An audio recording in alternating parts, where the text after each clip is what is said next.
What would you do if you saw tens of thousands of snakes slithering inside giant enclosures?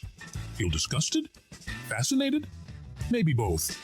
In some parts of the world, this is just daily life. People don't just live with snakes. They farm them for meat, skin, and even medicine. But why? And what really happens inside these massive snake farms? What you're about to see might forever change how you view these mysterious creatures. Over 3,700 snake species on Earth, some small enough to wrap around your finger, while others, like the reticulated python, can grow longer than a school bus, reaching over 7 meters. Every year, snake bites claim more than 100,000 lives globally. Just 7 milliliters of king cobra venom, roughly a spoonful, can kill 20 people or bring down an adult elephant.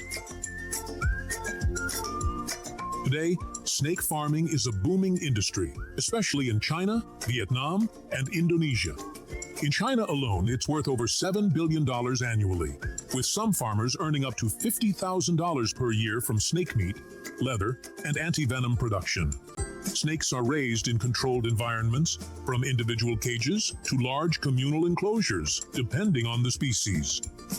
On these farms, baby snakes are carefully bred, sometimes by the tens of thousands, and kept cool under banana leaves or cloth. Feeding time is an adventure. They dine on mice, frogs, chickens, and more. Have you ever wondered how snakes eat such big prey? Thanks to their flexible jaws, they can open their mouths wide and swallow animals much larger than their body. Farmers even pair snakes based on their colors, hoping for beautiful, healthy offspring. One mama snake can lay up to 50 eggs at a time. Now picture this. On some large-scale farms, over 30,000 snake eggs are incubated at once, nestled gently in warm sand, where they're watched over like little treasures until they hatch. After 50 to 80 days, the baby snakes hatch and begin their journey. They are kept in controlled environments to ensure proper growth and adaptation. Farmers provide a diet of small insects or baby mice, depending on the species, to help them develop strength. Snakes are always given access to clean, fresh water. And when it's time for them to shed their old skin, a natural part of their growth, farmers gently mist them or give them a quick bath to help the process along. Young snakes shed more often as they grow rapidly, while adult snakes may only do so a few times a year. Farmers usually use feeding time as a chance to collect the old, discarded skins, keeping the environment tidy and the snakes in top shape. Once mature, after months or years, they're harvested for their meat, skin, or medicinal use. Snake farming is risky. Over 5,000 snakebite cases are reported annually among snake farmers. One wrong move during feeding or cleaning can mean a deadly escape or bite. That's why experienced farmers always stay calm and alert. Medicine to fashion, every part of the snake finds a purpose. Vietnamese snake extract is cherished as a traditional remedy, believed to strengthen bones and boost circulation. After careful slaughtering and cleaning, snakes are then chopped into small pieces and briefly blanched in hot water to remove impurities. The snake meat is simmered with ginger and cinnamon in a large pot for around 3 to 7 days until it thickens into a concentrated extract. Ever tasted it yourself? Or is it a bit too wild for your palate? Let us know in the comments. Meanwhile, in the bustling alleyways of Indonesia, snake hides tell a different story. Workers, often with bare hands, skillfully peel, tan, and stretch snakes' skins. Each year, the global fashion industry uses over 500,000 snake skins.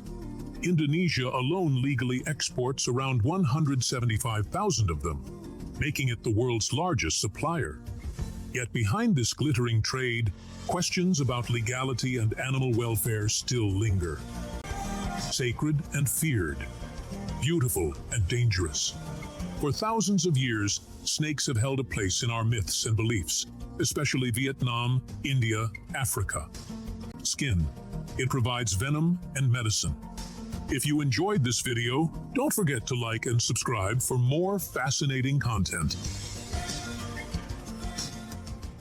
Wild, fast, and nearly impossible to tame. Sounds like a wild animal, right? But in China, these fierce creatures are raised on farms, without fences. Each wild boar eats up to 5 kilograms of food a day, can roam for miles, and remembers food spots for over a year. Smarter than some dogs. So how do they do it? Let's dive into China's untamed world of wild boar farming. The ancient ancestor of today's domestic pig was first tamed nearly 9,000 years ago in the Middle East and China. Today, its descendants roam across Asia, Europe, North Africa, and even America. Known for their sharp memory, wild boars can remember paths and food sources, as well as dogs or even chimpanzees. At first glance, wild boars might seem too fierce, too wild to raise. But in some parts of China, farmers have found a surprisingly natural and clever way to do just that. No crowded barns, no concrete pens. Many simply let the boars roam freely through nearby forests during the day, just like their ancestors did thousands of years ago. This method is known as semi-wild farming. The boars explore, dig, graze, and at sunset, they often return to their pens on their own. And the breeds? Farmers pick strong, healthy piglets, usually just a few months old and full of curiosity. These are special hybrids, part wild boar, part domestic pig. The mix keeps the rich, wild flavor of the meat while making the animals a bit easier to manage on the farm. When it comes to food, wild boars aren't picky, but they are well fed. One adult boar can eat up to 5 kilograms of food each day. That's like 50 apples. And their diet? Not just boring pig feed. They get fresh leaves, sweet potatoes, grains, even fruits. Thanks to their habit of digging through the soil for food, they help loosen the earth, trigger seed germination, and support the natural regeneration of the ecosystem. On some farms, their drinking water is infused with Chinese medicinal herbs, like astragalus or ginseng, to help boost immunity. Wild boars don't breed as easily as domestic pigs, but under the right conditions, one sow can give birth to 5 to 8 piglets per litter, sometimes even more. When wild boar piglets are born, they don't look anything like pigs. They have brown, yellow, and black stripes across their backs, just like tiny baby tigers. Those stripes help them blend in with leaves and grass, hiding from predators. After about 3 to 4 months, their fur darkens, and they start to look like their parents. Now, let's explore the unique wild boar preparation process in China. First, the whole carcass is dipped into boiling water for a short time, just enough to loosen the coarse hair. Then comes the scraping, a careful, rhythmic task using knives or special tools to clean every inch of the thick hide. In many parts of China, roast wild boar is more than just a dish. It's a celebration. The process takes hours. The meat is slowly roasted over open flames, sometimes marinated with herbs and local spices. The result? A rich, smoky flavor and crispy skin that locals absolutely love, especially during festivals or family gatherings. Farmers also tag the piglets' ears to keep track. And, yup, the boys usually get castrated early on. It's for safety and tastier meat later. But don't be fooled. Even when raised on a farm, wild boars don't lose their wild side. They're smart, cautious, and very fast. Catching one when it's time to sell? That's a real battle. Some farmers even say it takes more skill to catch a wild boar than to raise one. But they keep doing it, not just for the profit, but for the pride. Because in these forests, raising wild boars isn't just farming. It's a tradition, a challenge, and, in a way, a dance between humans and nature.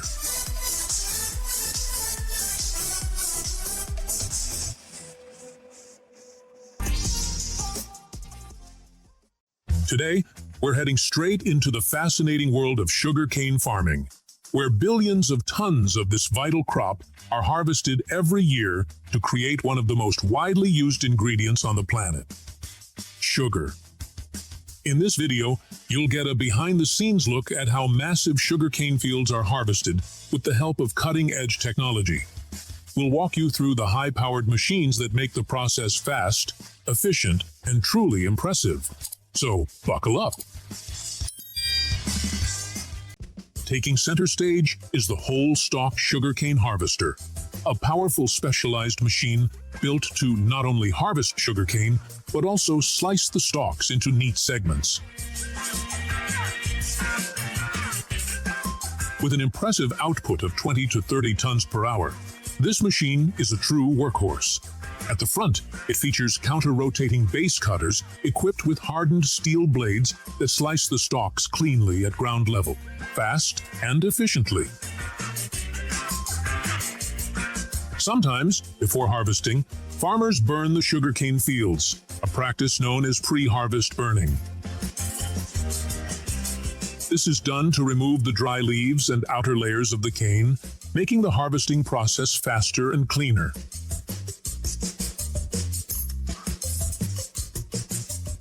By burning the field, it also helps to reduce pests and make it easier for machines or workers to access the stalks.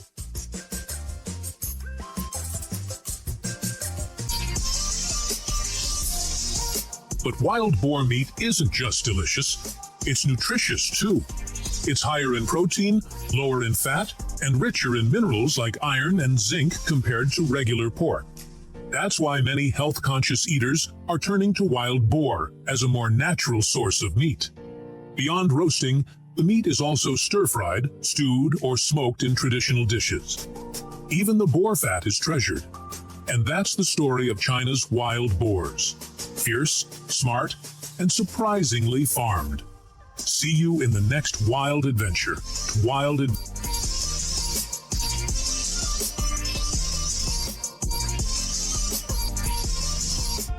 The harvesters have done their job.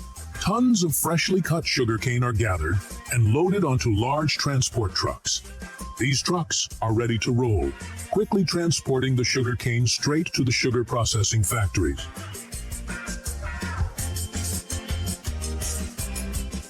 When the sugarcane-loaded trucks arrive at the factory, they head straight to the receiving area, where powerful cranes or heavy-duty conveyor systems are installed. These automated cranes are designed to lift massive bundles of sugarcane, often weighing several tons, off the truck beds quickly and smoothly. The sugarcane is then fed into massive industrial crushing machines, where the real extraction process begins.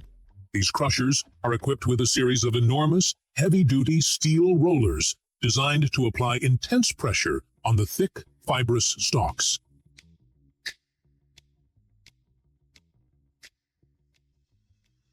After the sugarcane passes through the smashing and shredding machines, the fibrous material moves on to the powerful roller presses. The juice extraction process is carefully organized into a multi-stage configuration to maximize yield. In the first stage, about 50 to 60% of the total juice is extracted. As the crushed cane moves through the following stages, the pressure is steadily increased, allowing the rollers to extract an additional 15 to 20% of juice. The byproduct fibrous material, or bagasse, is often used as biofuel to power the boilers in the next stage of the sugar production process. Beyond energy, it also utilized in the production of biodegradable packaging materials, or used as animal feed.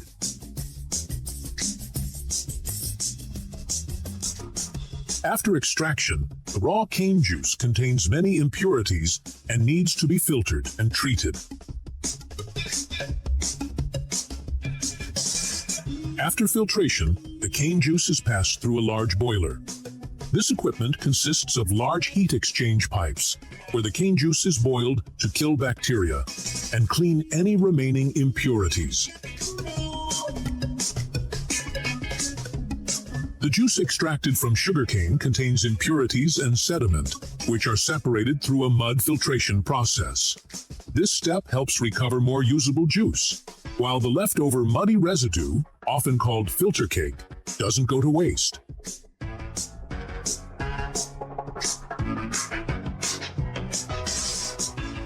The The next stage is evaporation, which aims to reduce the water content in the cane juice.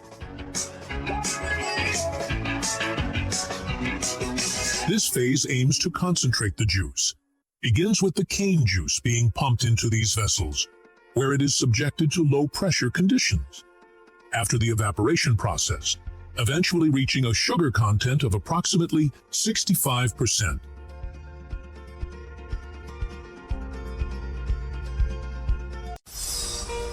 Beneath the waves, where sunlight shimmers and predators lurk, mackerel race through the water like silver arrows. Every year, humans haul in over 3 million tons of mackerel from oceans around the globe, enough to fill more than 120,000 large trucks. Let's dive into the incredible world of mackerel, from the wild ocean chase to your dinner plate. Mackerel are famous for their speed and agility in the water. They must keep moving constantly to breathe, relying on water flowing through their gills to absorb oxygen. They often form huge, shimmering schools, creating a mesmerizing underwater dance to confuse predators. From the skies above to the depths of the ocean, danger is everywhere. Tuna, sharks, dolphins, and even seabirds eagerly hunt these agile swimmers. Not only do natural predators hunt mackerel, humans have also been harvesting these fish for centuries along the coasts of the Atlantic Ocean, the Mediterranean Sea, and the Pacific regions near Japan and the United States. Every year, over 3 million tons of mackerel are caught worldwide to meet the growing demand for seafood. Two common methods are used: purse seine fishing and longline fishing. In purse seine fishing, a huge net surrounds a school of mackerel, and the bottom is pulled tight like a drawstring, trapping thousands of fish at once. One haul can bring in up to 200 tons of mackerel. Longline fishing uses a single long line with hundreds or thousands of baited hooks, stretching up to 50 kilometers. This method catches fish individually, helping preserve their quality and reduce bycatch.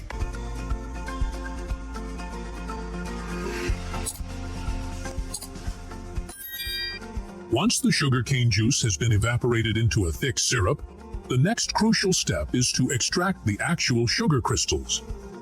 Centrifuge machines spin at incredibly high speeds, creating a strong centrifugal force that separates the solid sugar crystals from the remaining molasses. As the syrup is fed into the centrifuge, the crystals are pushed outward and collected, while the liquid molasses is drained away. This process ensures the efficient separation of pure sugar crystals. After the sugar crystals are separated in the centrifuge, they're still slightly moist and clumped together. To fix this, the crystals are sent through a large rotating dryer. This machine gently tumbles the sugar while blowing warm air through it, helping to remove any remaining moisture and break up the clumps. The result? Dry, free-flowing sugar crystals that are ready for storing and packaging. Sugar is packaged in a variety of formats, each tailored to fit different needs and uses. Large industrial sacks, ranging from 25 kilograms to over a ton, are commonly used in factories, commercial kitchens, and for export. Medium-sized bags, usually between 1 to 5 kilograms, are the go-to option for households, ideal for everyday cooking and baking. Meanwhile, the mini-size sachets are perfect for cafes, restaurants, and on-the-go use. It's known for its clean, natural sweetness and rich flavor profile, forming the base for countless dessert routines, washing their hands, disinfecting boots, and putting on full protective gear. Skilled workers then fillet the fish, slicing them expertly and removing the internal organs. Each movement is swift and precise, honed through years of practice. Have you ever tried filleting a fish yourself? It's not as easy as it looks. The clean fillets are flash frozen once again. Then they are carefully weighed and packed into boxes, ready to travel to kitchens and restaurants all around the world. Some factories freeze and pack over 50 tons of fillets per day. Some mackerel are canned, a preservation method enjoyed by millions worldwide, with over 1.5 million tons of mackerel being canned each year. Mackerels are carefully cut into smaller chunks to ensure uniform portions. Next, they're topped with rich, flavorful sauces like tangy tomato or savory oil, which enhance the natural taste of the fish. The cans are then sealed tightly to preserve the mackerel's freshness.